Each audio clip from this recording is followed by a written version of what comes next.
So there's a lot of people who obviously who question music and its influence, and sort of like wonder, how does one focus on secular music and Christian music, and which one is which? How do I listen to this music and appreciate it um, if it's not intentionally glorifying Satan and it's not insulting Christ, And so there's so many things that most people will go through and tend to put a hedge on and say, hey, but what about this? And most people oftentimes will throw themselves in this middle ground and be like, hey, this is what I listen to. I listen to this artist, I listen to that artist, and that's what I know is fair. Because some people speak on life, they speak on culture, they speak on what's currently happening in our world and how things are sort of like going into a direction that most oftentimes is destructive, and oftentimes makes them focus on, the fact that this is not what we wanted our world to be, And so obviously somebody will be like, hey, why does God do this, or why do people do this, and pointing out the issues of pain in the society. And sometimes it's destructive because for some people, they're pointing out the issues and not really pointing out the solution, which is found in Christ. And obviously there's certain things that Christ can actually blend into and help fix, be it culture, be it societal issues, or it may be issues that may be a daily issue, like how we work around with each other in the office, And so music has the power to do that. And so how does one actually understand whether they should listen to music that is secular, and if that's going to impact their playlist, which is mostly founded gospel music, and you obviously you want to listen to that because that's enriching to your soul. I'll say this because I feel most people tend to throw shade on musicians who are not Christians, but then make music that actually has a societal impact that is actually positive. And I'll say that you can take in music that you can obviously see is pointing out issues of injustice and suffering and pain, and say, hey, yeah, this is where a conversation can start. But then you have to look at it and say, look, but what does God say, right? Because I wouldn't want people to fully listen to secular music and be like, oh yeah, this is something that you should just go into and say, hey, I'm gonna listen to so and so artist, and that's it. But what does God say still, right? Because most people who come in and say, I'm gonna be talking about, say, social issues, right? And injustice that we see in our society, and how people are being murdered, how women are being treated wrong, stuff like that. And we have music that may talk about that, but then how does God fit in? How does he become the ultimate solution? Because our solutions will not be permanent. They are somewhat of in a sense, like helping to build something that will actually be worth looking to. But then if God is not there, and actually the foundation of that particular building, it comes tumbling down, right?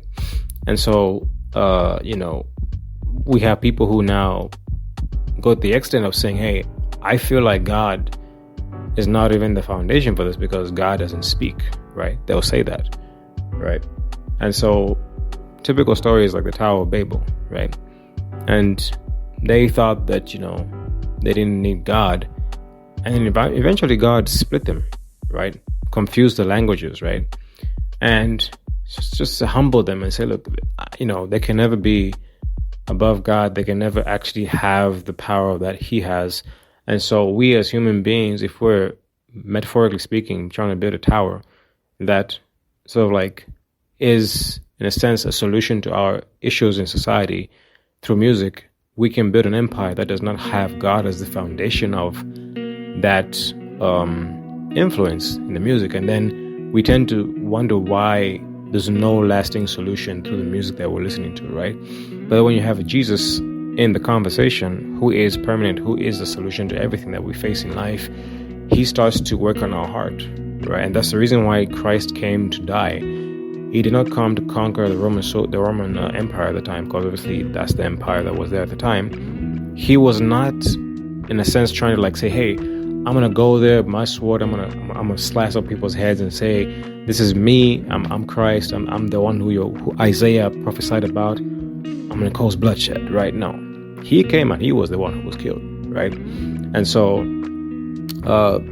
he died. Obviously, he lost his life, but he did not lose his life because people came and said, hey, stab him, right? He willingly gave up his life, and so he became the solution to all our problems, right? And so we have to look into that and say, music is, influential, but it has to have a lasting foundation. Secular music, I would say some genres obviously can be listened to, but then you have to have a conversation and say, look, like, what this person may be talking about something that may make sense, but then at the same time, you have to ask yourself, okay, how do we now allow God to be part of the conversation? And say, hey, how do I actually solve this problem? How do I actually make God become the solution in this problem that I'm facing? So be it drug addiction, sex addiction, be it, suicidal thoughts, be it stuff that may, maybe have family issues, right? Music has the power to change people's lives. And so, when you have that influence, which is Christ in the music, it does not only answer the questions that are in society that we're facing, but then it brings about a change that is transformative. It's not music that is observational, it is transformative. So, most of the music that we have is sort of like focused on making observation and saying, hey, the world is actually like this, right? And then somehow we want to sort of like find a way to bring up a solution that actually seems to look good, but it's not transformative, right? And so, and only God can make that happen. He's the only person that can make things actually change and have a lasting effect on our lives. And so we have to look at that and say, what do I do? How do I make my life work, right? And that's by listening to music that has a transformative perspective, that is Christ. And that makes you overcome the things that, oftentimes we are going through, be it our own personal issues or people that we are seeing going through stuff, And sometimes a song is a sermon. And sometimes a song is somebody's last hope that keeps them going and says, hey, I heard this song. He was talking about Jesus and how he came to die for my sins. And somehow the story about a person that's wrapped around the music, and somebody's like, man, I heard that song and I was just transformed up by it, right? But then if you have music that's just pointing out the problems and not really looking at what can be done about it, like whatever it is that someone is maybe facing, we oftentimes have people who may say, hey, that song was pointing out issues in society that, we see too. But then they're not getting the transformative message of Christ in that song, right? Somebody can argue and say, hey, but Jay, secular music has this thing and it works out here and there, but I'm just here to say that we were made in God's image, and only God knows our framework. He's the only person that knows how we operate. And so we cannot rely on mankind himself to work on our frame of mind and say, hey, this is how you should think, because only God knows how we individually know how to think and actually able to transform our thinking. The book of Romans goes on to say that, be transformed by the renewing of your mind, right? And so being transformed by the renewing of your mind requires you to listen to music as well that is not only going to be observational, but it is transformative. And so it helps you to understand that there is something that you can see in your life that is hurting you, but at the same time, it's music that helps you to focus on stuff that actually gives you hope. It gives you a second chance. It makes you understand, hey, I don't have to worry about what I did. You probably were in a rut. You were in a sex addiction kind of situation, or you were in drugs, alcohol, whatever it may be. But that song pulled you out of that stuff. And so that's just how music works.